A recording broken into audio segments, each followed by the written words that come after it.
할렐루야. 그리스도의 평강이 여러분 마음을 주장하게 하시기 바랍니다. 자, 말씀을 한번 볼까요? 또 매일매일 또 한번 해야 또 잘 외우고 하죠. 사도행전 20장 32절. 지금 내가 여러분을 주와 및 그 은혜의 말씀에 부탁하노니. 지금 내가 여러분을 주와 및 그 은혜의 말씀에 부탁하노니. 그 말씀이 여러분을 능히 든든히 세우사. 두 번째, 은혜의 말씀께 부탁하노니 그 말씀이 여러분을 능히 든든히 세우사 거룩하게 하심을 입은 모든 자 가운데 기업이 있게 하시리라. 자, 첫날이니까 같이 한번 읽어봅시다. 지금 내가 여러분을 주와 및 그 은혜의 말씀께 부탁하노니 그 말씀이 여러분을 능히 든든히 세우사 거룩하게 하심을 입은 모든 자 가운데 기업이 있게 하시리라. 사도행전 20장 32절 말씀. 사도행전 20장 32절 말씀. 자, 오늘 이 말씀을 잘 붙잡고 이번 주일에 또 하나하나 잘 암송하시기를 바래요. 지난주에 아이고 그 김기현 장로님 그렇게 잘 외울 줄은 몰랐네. 그렇게 보면 참 우리 장로님들이 머리가 굉장히 좋으세요. 그 연세에는 진짜 다 까먹어도 이상하지 않는데 대단하시죠. 하여튼 그래도 우리 유무수 장로님도 그냥 외우시면 외울 수 있어요. 그래. 외우실 수 있어요. 그냥 자꾸 이렇게 머리를 쓰시려고 하고 이렇게 해가지고 80세가 넘어도 외울 수 있다. 이러면 다른 사람은 아무 말 못하거든. 그래, 하여튼 그러면서 자꾸 암송하면서 해보시길 바래요. 자, 뇌과학에 이렇게 보면 확정 편향이라 하는 말이 있습니다. 자신의 신념과 일치하는 정보를 받아들이고 일치 않는 사실이나 또 정보는 배격하는 그런 경향을 말하지요. 그래서 자기가 듣고 싶은 걸 듣고 보고 싶은 것만 보는 그런 현대인들의 특징을 말합니다. 그걸 또 이렇게 해주듯이 이렇게 인스타나 아니면은 유튜브나 이런 걸 보면요, 내가 뭘 찾아보면 비슷한 게 계속 올라옵니다. 알고리즘으로 이렇게 엮여가지고 비슷한 게 계속 올라와서 그걸 보게 이렇게 하는 거예요. 그러니까 우리가 늘 하나님 앞에서 이렇게 우리가 하나님의 것을 보는 것이 굉장히 중요하다는 거죠. 그죠? 예배를 드리고 기도를 하고 하나님의 말씀에 집중을 하면서 주님 생각하고 좋은 거 생각하고 또 말씀 생각하고 하는 그런 기대감이 우리에게 굉장히 중요합니다. 이것은 신사사 시대의 포스트 모더니즘 시대 사람들의 성향입니다.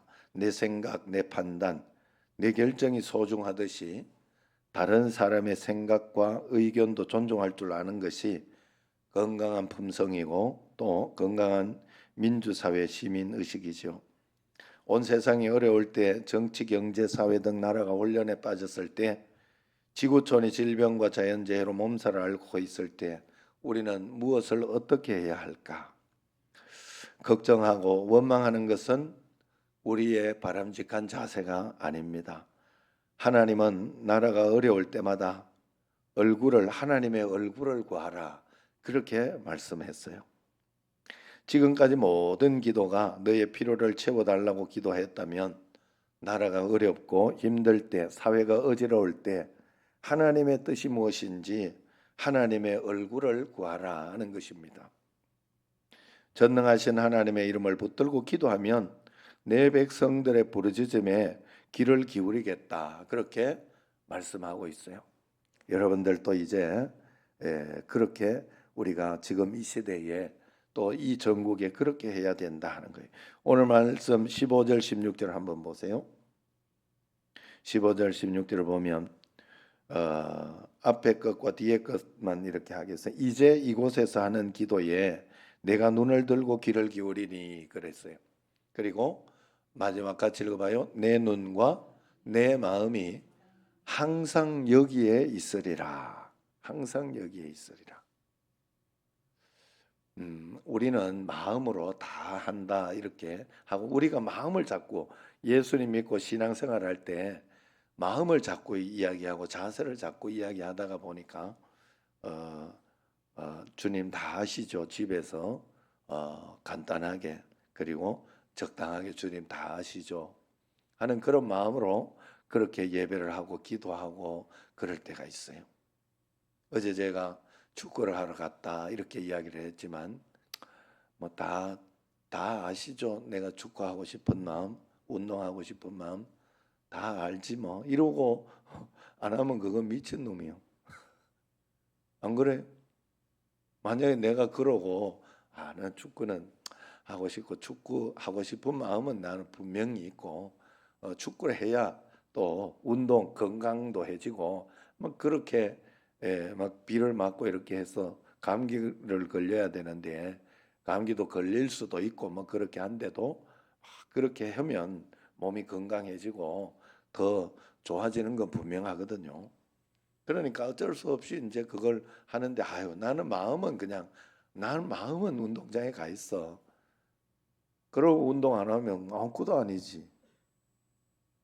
여러분 몸과 마음은 하나예요. 그렇기 때문에 하나님은 그래서 교회를 세워 놓으셨어요. 교회를 지으시고 하나님 성전을 지으시고 여기에 와서 기도할 때 내가 너희들의 기도를 듣고 또 그것을 주목해서 볼 것이다. 이렇게 분명히 하나님은 말씀하셨던 오늘 말씀이 바로 그것이 이곳에서 하는 기도에 내가 눈을 들고 귀를 기울인다 그랬어요. 성전에서 하는 기도에 눈을 들고 귀를 기울인다 했어요. 하나님의 눈과 귀는 성전에서 기도하는 곳에 있다고 합니다. 예수님께서는 멸망할 예루살렘을 보시고 우셨어요. 예루살렘아 예루살렘아 선지자들을 죽이고 내게 파송된 자들을 돌로 치는 암탉이 제 새끼를 날개 아래에 모음같이 내가 너희의 자녀를 모으려 한 일이 몇 번이냐. 그러나 너희가 원치 아니하였도다 그랬어요. 예수님은 예루살렘 성으로 내려가신 것이 아니라 성전으로 들어가셨습니다. 성전을 청결케 하셨어요. 크게 외치셨어요. 내 집은 만민이 기도하는 집이라. 지금은 한국 교회가 주님의 눈과 귀가 이곳에 계시는 줄 알고 주여 이 나라를 살려주옵소서 하고 부르짖어 기도해야 할 때인 줄로 믿습니다. 올해 우리는 3.1 독립만세운동 106주년이에요. 대한민국 건국 후에 많은 정권 교체, 혁명, 헌법 개정이 있었지만은 헌법 전문 첫 문장은 이렇게 되어 있습니다. 우리 대한민국은 3.1 운동의 숭고한 독립 정신을 계승하고 그럽니다. 3.1 운동의 정신이 건국 정신임을 밝히고 있어요. 3.1 운동이 있기 전 꼭 20일 전에 일본 동경에서 유학생들이 28 독립선언문 발표가 있었습니다. 여기에 참석한 모든 대학생들은 그리스도인들이었어요. 3.1 운동 역시 주도적 인물들은 모두가 그리스도인들이었다 하는 겁니다. 남강 이승훈 선생님과 16인의 기독교 지도자들이 앞장서서 이 운동을 이끌어 왔어요. 분명 3.1 운동은 세계사의 찬란한 등불이 되었습니다. 여기에 용기와 힘을 얻었던 세계 모든 나라들이 자주 독립을 외치기 시작했죠. 1919년 5월 4일 중국에서는 오사운동이 일어났고 필리핀 독립시위가 있었는가 하면 인도에서는 비폭력 저항운동이 있었습니다. 3.1 운동이 있은 지 10주년이 되던 1929년 인도 간디의 스승 타고르는 이렇게 한국을 노래했어요. 일찍이 아시아의 황금시대의 등불의 하나였던 조선인, 그 등불 다시 한번 켜지는 날 너는 동방의 빛이 되리라. 무한히 퍼져가는 생각과 행동으로 우리의 마음이 인도되는 곳, 그리운 자유의 전당, 나의 마음의 조국 조선이여 이제 깨어나소서. 그 옛날에 했기 때문에 조선이라는 이름을 썼어요. 3.1 운동이 쓴 지 이틀 후에 기독교계는 경고 2천만 동포라는 제목으로 3.1 운동은 곧 신앙운동이고 또 애국운동이었으며 하나님의 운동임을 선포했습니다. 106년 전 우리나라 인구는 1900만 명이었어요. 당시 그리스도인은 20만 명, 단 1.3%에 불과했습니다.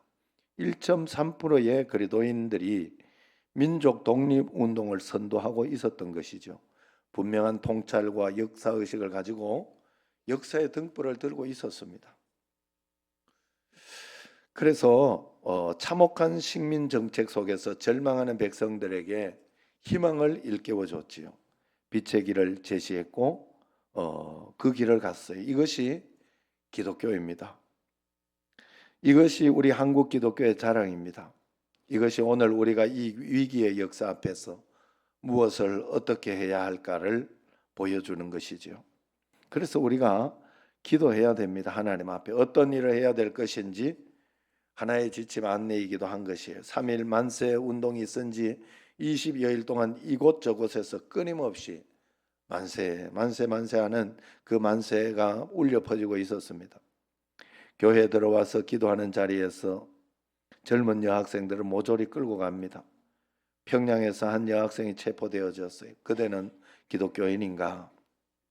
기독교인들은 왜 이런 반역을 일삼는가? 사정없이 주먹이 날아옵니다. 옷을 벗기기 시작했어요. 발가벗겨 놓은 채로 남자들 앞에 세워놓고 수치를 줍니다. 몸을 이리저리 돌려가며 마구 때리기 시작했어요. 온몸은 땀으로 젖다가 눈물로 젖다가 피범벅이 됩니다. 정신을 잃어버리면 찬물을 끼얹습니다. 또 수원에 있는 제암리 교회당에서는 일본군 중이 아리다가 모든 교인들을 예배당 안으로 모이게 한 뒤에 못질을 합니다. 기름을 붓고 거기에다가 불을 지릅니다. 창문을 뜯고 달려나오는 사람을 향해서는 총을 쏘아 죽입니다. 피 흘리며 도망가는 사람을 따라가 칼로 찔러 죽였어요. 서천리 부근에서 15개의 교회가 동일한 비극을 겪어야 했어요. 친일 활동을 벌이던 미국인 퀼리크는 본국에 보낸 편지에서 나는 차마 눈을 뜨고 볼 수가 없다. 눈물을 닦지 않으면 볼 수 없는 처참한 광경이 내 앞에서 펼쳐지고 있다. 그렇게 기록했습니다. 기독교는 정의의 길을 가다가 고난받는 종교입니다. 기독교는 하나님의 자유를 억압받는 땅에 하나님의 무한한 자유를 선포하는 종교입니다. 언제나 시대가 어두울 때 역사의 등불이 되는 종교입니다. 모든 애국자가 그리스도인은 아니지만은 모든 그리스도인은 애국자가 되어야 돼요. 우리에게는 하나님이 세우신 교회가 있듯이 우리에게는 내 조국 대한민국이 있다는 것을 꼭 기억하시기를 바랍니다. 지금 이렇게 우리나라도 혼란스럽고 어렵습니다. 그러나 한 가지 분명한 것은 여러분들이 기억해야 하는 것은 우리는 자유민주주의를 수호해야 돼요. 여러분 북한도 민주주의인가 아세요? 그 공산민주주의라 인민민주주의라 그래요.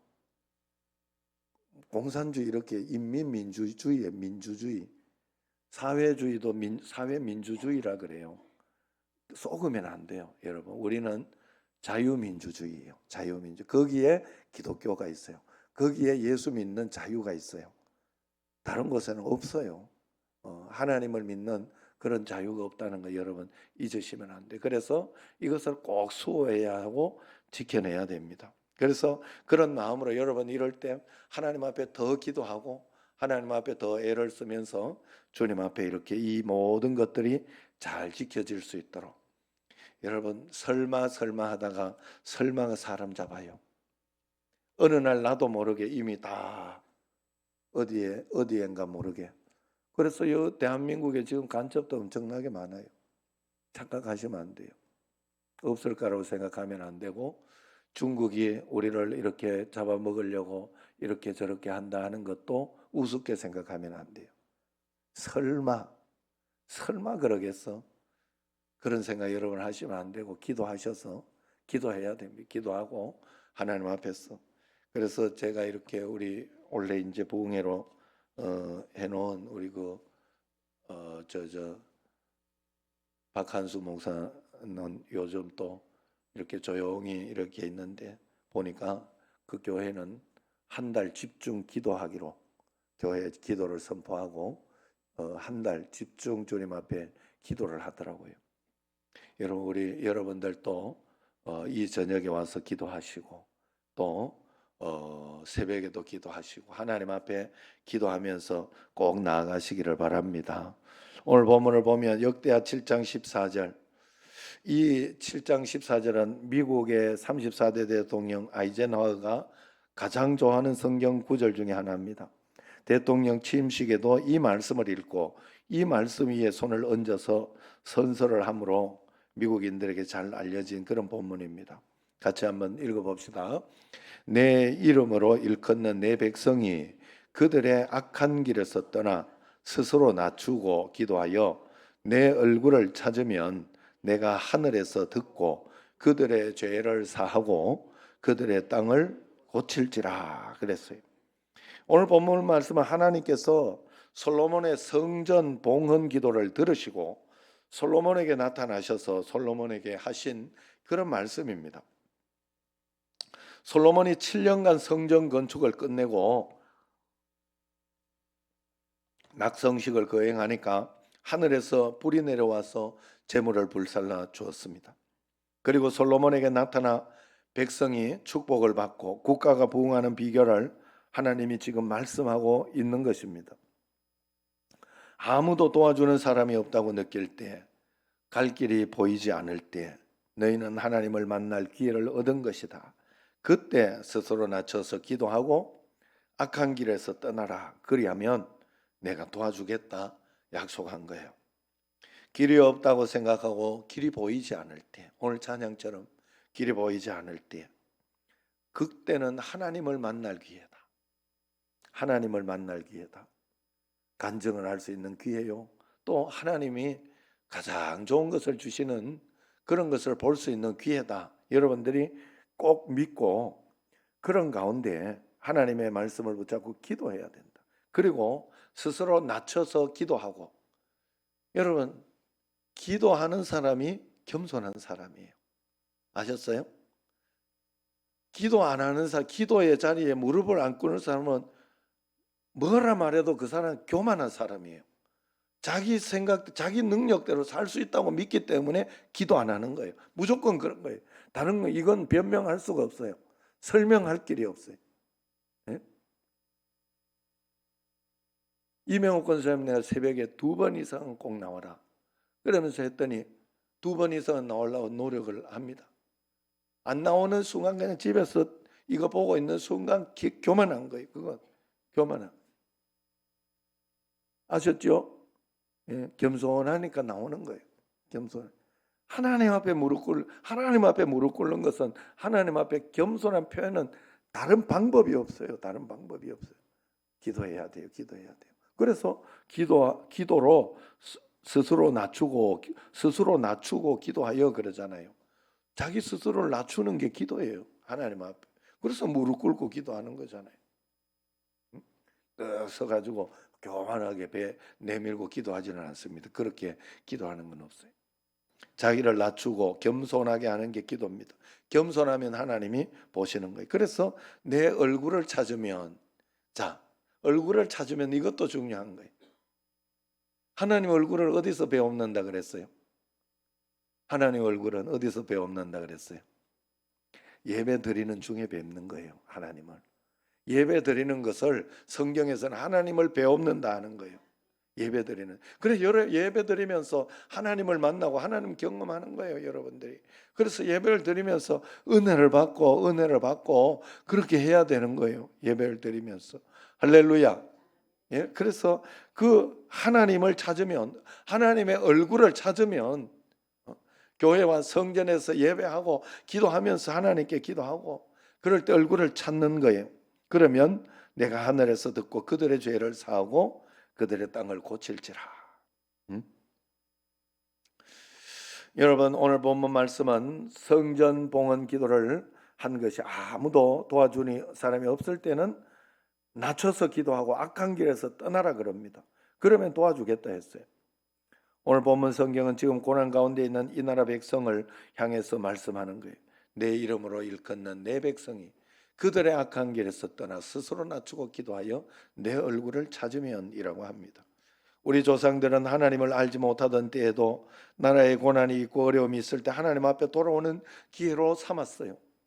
참 옛날 임금이 그렇게 삼았어요. 가뭄이 겹치고 겹치면요, 임금이 나와가 뭐 했어요? 기우제를 기우제. 임금이 하늘을 보고 또한 대책이 없으니까 하늘을 보고 기우제를 드렸어요. 그러면 그래도 비가 안 오면요, 어떻게 했는가 하면요, 감옥에 있는 죄수들을 풀어줬어요. 이 사람들 중에서도 혹시 재판을 하는데 억울한 사람이 있을까? 그래서 하늘이 그래서 노하시는가? 저들을 살려주자고 했던 겁니다. 3대 임금 태종 때에 온 나라에 가뭄이 들어서 농사를 지을 수 없고 백성들이 굶주리고 굶주리게 되었습니다. 고을마다 기우제를 드려도 감옥마당에 있는 죄수 다 풀어놓아도 비가 오지 않아요. 이쯤 되자 임금의 생각은 궁녀들에게 미치게 됐어요. 수천 명이나 되는 궁녀들을 어쩌다 궁에 들어와서 아리따운 청춘을 고스란히 희생하고 있구나. 개중에는 시집가서 자식 낳아 살고 싶은 사람 많을 텐데, 그래서 왕의 궁녀들에게 혼수관까지 후하게 주어서 사가로 보내 출가시켰다고 해요. 그랬더니 하늘에서 비가 내렸대요. 그 기록이 있어요. 그 기록. 계속해서 하나님 보시기에 선한 어떤 그런 것들을 이 옛날의 어른들도 그래서 그런가 하늘이 분노했다 그렇게 보는 거예요. 하나님이 분노했다. 여러분, 우리가 나라가 위기에 부딪히고 어려움이 있을 때 하나님 앞에 회개하고 우리를 바라보시는 귀 기울이신 하나님께로 돌아가야 할 때인 줄로 믿습니다. 지금 우리는 대단히 어려운 때에 어려움을 겪고 있죠. 이때 우리가 해야 할 것은 기도입니다. 성전에 와서 기도하고 예배하고 주님께 영광을 돌려야 됩니다. 성전은 우리가 하나님의 얼굴을 찾는 곳이고 하나님의 얼굴을 보는 곳입니다. 그러므로 우리는 이념과 정파에 휩싸이지 말고 하나님께 기도함으로 중심을 꼭 잡으셔야 돼요. 그래서 말씀의 중심을 잡고 말씀대로 이렇게 하는지 안 하는지를 꼭 살펴보면서 그 말씀을 따라서 기도하며 그렇게 하나님의 뜻을 구해야 할 줄로 믿습니다. 성전에서 솔로몬에게 나타나신 하나님, 이 백성, 이 역사 한복판에 다시 나타나는 내 나라 이 백성을 선한 길로 반드시 인도하여 주실 것입니다. 하나님만이 우리의 능력이고 하나님이 역사의 주인이신 줄로 꼭 믿으시기를 바랍니다.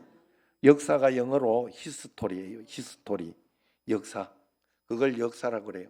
히스, 그의라는 뜻이에요. 스토리, 이야기, 그의 이야기. 하나님의 이야기가 역사예요. 할렐루야. 그의 이야기. 누구야? 그가 누구겠어요? 내 이야기겠어? 안 그러면 뭐 누구 미국에 트럼프 이야기겠어요? 뭐 옛날에 이순신 장군 이야기겠어요? 그의 이야기래. 역사가 그의 이야기.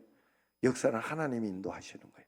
하나님의 이야기. 하나님께 모든 것을 맡기고 기도하고 말씀대로 살면, 성경 중심대로 살면, 하나님의 뜻대로 살면 하나님이 반드시 역사해 주실 거예요. 매일매일 주님의 말씀 붙잡고 기도하는 여러분과 제가 되기를 주의 이름으로 축원합니다. 기도하겠습니다.